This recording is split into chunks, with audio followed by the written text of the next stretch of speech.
سبق پڑھنے سے پہلے میری آپ سے گزارش ہے کہ آپ اس چینل کو اپنے کلاس فیلوز کے ساتھ شیئر کریں۔ چینل پہ نہیں ہے تو چینل کو سبسکرائب کریں، اور اگر آپ نے پہلے سے ہی سبسکرائب کیا ہے تو آپ لوگوں کا بہت شکریہ۔ بسم اللہ الرحمن الرحیم۔ السلام علیکم بچوں، آج ہم unit number 12 the battle of marathon پڑھیں گے، یعنی میراتھن کی جنگ۔ یہ بہت ہی انٹرسٹنگ لیکن کمپلیکیٹڈ سٹوری ہے۔ اس لیسن کو پڑھنے سے پہلے میں آپ کو ایک سٹوری سناتی ہوں جس سے آپ کو اس لیسن کی بہت اچھی طرح سے سمجھ آ جائے گی۔ یہ 490 قبل مسیح کا زمانہ تھا، یعنی حضرت عیسیٰ علیہ السلام کی پیدائش سے 490 سال پہلے یہ جنگ ہوئی تھی۔ اس وقت فارس کے بادشاہ داریوس کے زیر سایہ فارسی حکومت اپنی طاقت کے عروج پر تھی۔ فارس ایران کا پرانا نام ہے اور فارس کو انگلش میں پرشیا کہتے ہیں۔ فارس کی یہ عظیم حکومت دریائے سندھ اور وسطی ایشیا سے لے کر مصر اور یورپ تک پھیلی ہوئی تھی، اور یورپ میں فارس کی سیاسی اور فوجی قوت کا اثر اس قدر تھا کہ یونانی حکومت تک فارس کا رعب و دبدبہ تھا۔ لیکن اس قدر سیاسی اور فوجی قوت کا اثر ہونے کے باوجود فارس کے بادشاہ داریوس کے دور حکومت کے دوران کئی بغاوتوں نے سر اٹھایا، جن میں سے سب سے بڑی اور تباہ کن بغاوت آیونیا کی بغاوت تھی، اور اس بغاوت کو ایتھنز اور ایریٹریا کی حکومتوں کی بھرپور مدد بھی حاصل تھی۔ ایتھنز اور ایریٹریا یونان میں ہے، تاہم 6 سال کی طویل جدوجہد کے بعد فارس کی افواج نے باغیوں کو بدترین شکست سے دوچار کیا۔ اس فتح کے فوراً بعد باغیوں کی ہمت ٹوٹ گئی، اس طرح آیونیا کی طویل بغاوت کا خاتمہ ہو گیا، اور آیونیا ایک بار پھر فارس کی غلامی میں آ گیا۔ اس تباہ کن بغاوت نے ایتھنز اور ایریٹریا کے کردار کو بہت واضح کر دیا تھا۔ ایتھنز اور ایریٹریا کے کردار کی وجہ سے ہی فارس کے بادشاہ داریوس نے ان دونوں حکومتوں کے خلاف شدید انتقامی کارروائی کا فیصلہ کیا، اور پورے یونان کو زیر نگین کرنے کے لیے بھرپور فوجی کارروائی کا آغاز ہو گیا۔ اس دور میں یونان متحد نہیں تھا، بلکہ کئی چھوٹی چھوٹی شہری حکومتوں میں بٹا ہوا تھا، جن میں ایتھنز اور سپارٹا کو ممتاز مقام حاصل تھا۔ اس لیے فارس کے بادشاہ داریوس نے پہلے ان دونوں شہروں پر حملہ کرنے کا فیصلہ کیا۔ فارسی افواج نے بحر ایجن کے راستے اپنی فوجی مہم کا آغاز کیا، اور سب سے پہلے یونانی جزائر سکلاڈیز کا رخ کیا۔ ان جزائر پر قبضے کے بعد فارسی افواج بآسانی جزائر ایوبیہ تک پہنچ گئیں، اور یہاں سے بالآخر ایریٹریا کے خلاف فوجی مہم کا آغاز کر دیا۔ فارسی افواج نے آگے بڑھ کر ایریٹریا شہر کا محاصرہ کر لیا۔ یہ محاصرہ تقریباً 6 دن تک جاری رہا، اور آخرکار ایریٹریا نے بھی فارسی افواج کے سامنے گھٹنے ٹیک دیے، اور فارسی افواج فاتحانہ ایریٹریا میں داخل ہو گئیں اور پورے شہر کو آگ لگا کر تباہ کر دیا، جبکہ ایریٹریا کی بہت ساری آبادی کو غلام بنا کر فارس بھیج دیا گیا۔ ایریٹریا پر قبضہ کرنے کے بعد فارسی افواج کی نظر اپنے اگلے ہدف ایتھنز پر تھی۔ چنانچہ فارسی افواج نے سمندری راستے سے ہی ایتھنز کی جانب پیش قدمی کا فیصلہ کیا، اور میراتھن کے قصبے کے قریبی ساحل پر پہنچ کر پڑاؤ ڈالا، جو کہ ایتھنز سے محض 40 کلومیٹر دور ہے۔ ادھر ایتھنز کو بھی ایریٹریا کی شکست اور فارسی افواج کی میراتھن کے راستے یونان آمد کی اطلاع مل چکی تھی، لہٰذا ایتھینیا کے جنرل ملٹائیڈیز کی زیر کمان 11,000 ایتھینین فوج نے فارسی افواج کا راستہ روکنے کے لیے میراتھن کے میدان کی جانب تیز رفتاری سے پیش قدمی کی، اور میدان کی طرف سے اندرونی یونان میں آنے والے دونوں راستوں کو بند کر دیا۔ ایتھینین فوج کے مقابلے میں فارسی فوج کی تعداد دوگنا تھی، اس لیے ایتھینینز جانتے تھے کہ بغیر کسی طاقت اور حکمت عملی کے جنگ جتنا دشوار ہو سکتا ہے۔ لہٰذا ایتھینیا کے جنرل ملٹائیڈیز نے اپنے ایک پیغام رساں فیئرڈیپاڈیز کو اسپارٹا کی جانب فوجی امداد حاصل کرنے کے لیے روانہ کیا، اور جب فیئرڈیپاڈیز 140 میل کا سفر طے کر کے اسپارٹا پہنچا تو اس وقت اسپارٹا میں ایک تہوار جاری تھا۔ اس وجہ سے اسپارٹا نے اپنے 10 دن کے مذہبی تہوار کے اختتام تک امدادی فوجیں روانہ کرنے سے انکار کر دیا، یعنی 10 دن تک ایتھنز کو امداد ملنے کا انتظار کرنا تھا۔ دونوں فوجیں یعنی ایتھنز اور فارسی آمنے سامنے تھیں، لیکن 5 دن تک دونوں فوجوں نے پیش قدمی کی کوشش نہ کی، کیونکہ ایتھنز اسپارٹا سے فوجی امداد کے منتظر تھے، جبکہ فارسی افواج ایتھنز میں موجود اپنے حامیوں کے ذریعے ایتھنز میں اندرون خانہ جنگی کے آغاز کے منتظر تھے، جبکہ دونوں فوجوں کو وہ کچھ بھی نہ مل سکا جس کے وہ منتظر تھے۔ چنانچہ فارسی فوج کے سربراہ نے فیصلہ کیا کہ ایتھینین فوج کو میراتھن میں مصروف رکھا جائے، اور اپنی فوج کا دوسرا لشکر اور گھڑ سواروں کے دستے کے ذریعے ایتھینینز کے شہر پر براہ راست حملہ کر دیا جائے، جہاں پر ایتھینینس کی جانب سے اس وقت کوئی بھی دفاعی فوج موجود نہ تھی۔ چنانچہ یہ دوسرا لشکر بحری جہازوں کے ذریعے گھڑ سواروں کے دستے لے کر تیزی سے ایتھنز کی طرف بڑھنا شروع ہوا۔ ایتھینیا کے جنرل ملٹیڈیز کو جب فارسی فوج کی اس چال کا پتہ چلا تو اب ایتھینینز کو سنگین صورتحال کا سامنا تھا۔ نہ تو ایتھینینز پیچھے ہٹ سکتے تھے اور نہ ہی اسپارٹا کی فوج کا انتظار کر سکتے تھے۔ اب صرف ایک ہی راستہ تھا کہ اپنے سے 2 گنا بڑی فارسی فوج پر حملہ کر دیا جائے۔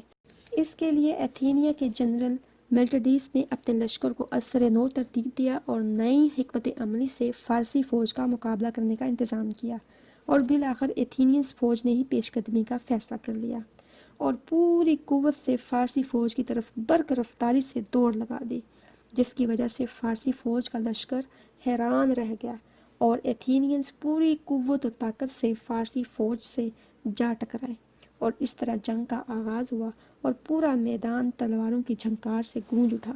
ایتھینینز لشکر کی بھرپور حکمت عملی کی وجہ سے فارسی فوج کے پاؤں اکھڑ گئے اور میدان جنگ چھوڑ کر بھاگ گئے، اور ایتھینینز نے فارسی لشکر کے بحری جہازوں پر بھی قبضہ کر لیا۔ اس طرح ایتھنز کو عظیم فتح نصیب ہوئی۔ اس عظیم فتح کی خوشخبری دینے کے لیے ایتھینیا کے جنرل ملٹیڈیز نے اپنے ایک پیغام رساں فیڈیبرڈیس کو ایتھنز شہر کی طرف بھیجا، جو بہت تیز رفتاری سے بغیر رکے ایتھنز پہنچا اور اس عظیم فتح کی خبر سناتے ہی تھکاوٹ کے باعث گر کر مر گیا۔ اور اسی واقعے کی یاد میں آج بھی اولمپک گیمز میں میراتھن ریس منعقد کی جاتی ہے۔ لیکن ادھر دوسرا فارسی لشکر جو ایتھنز کی جانب حملہ کرنے کے لیے بڑھ رہا تھا، اس کو روکنے کے لیے ایتھینینز فوج نے فوراً میراتھن کے میدان سے کوچ کیا اور برق رفتاری سے سفر کرتے ہوئے ایتھنز جا پہنچے۔ جب فارس کا دوسرا لشکر ایتھنز پہنچا تو ایتھینینز فوج کو سامنے پا کر واپس فارس لوٹ گیا۔ ایتھنز کی اس عظیم فتح کی وجہ سے فارس کی یونانی مہم کا خاتمہ ہو گیا اور یونان طویل عرصے تک فارس کے حملوں سے محفوظ رہا، اور اگر فارس یہ جنگ جیت جاتا تو آج یورپ کا نقشہ بالکل مختلف ہوتا۔ اب ہم اپنا لیسن سٹارٹ کرتے ہیں۔ The battle of marathon, marathon کی جنگ۔ Marathon a coastal plain about 40 kilometers north east of Athens۔ Athens کے شمال مشرق میں 40 کلومیٹر کے فاصلے پر واقع ساحلی میدان marathon was the site of one of the most important battles in the history of ancient Greece۔ قدیم یونان کی تاریخ کی ایک سب سے اہم لڑائی کا ایک مقام تھا۔ If the Athenians had lost the battle، اگر ایتھینین جنگ ہار جاتے تو Athens would have become part of the Persian Empire، Athens سلطنت فارس کا حصہ بن جاتے، and the history of Europe would have been very different، اور یورپ کی تاریخ بہت مختلف ہوتی۔ In 490 before Christian era، King Darius of Persia sent an army and a fleet of about 200 ships to conquer Athens۔ 490 سال قبل مسیح میں فارس کے بادشاہ دیریس نے ایتھنز کو فتح کرنے کے لیے ایک لشکر اور تقریباً 200 بحری جہازوں کا ایک بیڑا روانہ کیا۔ The Persians first destroyed Eretria، a city on the Greek island of Euboea۔ فارسیوں نے پہلے ایریٹریا کو تباہ کیا جو یونانی جزیرے ایوبیا پر واقع شہر تھا، and then set sail for Marathon، اور پھر میراتھن کے لیے سفر کیا۔ The Athenian general Miltiades positioned his troops on the inland edge of the plain of Marathon۔ ایتھینیا کے جنرل ملٹیاڈیس نے اپنی فوجیں میراتھن کے میدان کے اندرونی کنارے پر کھڑی کر دی تھیں۔ And the Persian army occupied the seaward edge، اور فارس کی فوج نے سمندری کنارے پر قبضہ کر لیا تھا۔ And they waited، اور وہ انتظار کرنے لگے۔ Both sides were waiting for something that would give them an advantage in the battle۔ دونوں فریق کسی ایسی چیز کے منتظر تھے جس سے انہیں جنگ میں فائدہ ہو۔ The Persians were waiting for a sign that their supporters in Athens had started a civil war in the city۔ فارسین اس نشانی کے منتظر تھے کہ ایتھنز میں ان کے حامیوں نے شہر میں خانہ جنگی شروع کر دی ہوگی۔ While the Athenians were waiting for troops from Sparta، جبکہ اتھینی شہری اسپارٹا سے فوجیوں کے منتظر تھے۔ Both armies waited several days، دونوں لشکروں نے کئی دن انتظار کیا۔ But neither side received what they were waiting for، لیکن کسی بھی فریق کو وہ نہیں ملا جس کا وہ منتظر تھا. A few days later, the Persian leaders, tired of waiting, کچھ دن بعد فارسی رہنما انتظار سے تنگ آ کر and hoping that civil unrest had broken out in Athens by this time, اور یہ امید کرتے ہوئے کہ اس وقت تک ایتھنز میں خانہ جنگی پھیل چکی ہوگی. Loaded part of their army onto ships, اپنی فوجوں کا کچھ حصہ جہازوں پر لاد کر and prepared to sail to Athens and attack the city, اور ایتھنز جانے اور شہر پر حملہ کرنے کے لیے تیار ہو گئے. Seeing their chance for a victory, فتح کا موقع دیکھ کر the Athenians charged at the Persian soldiers left behind and defeated them.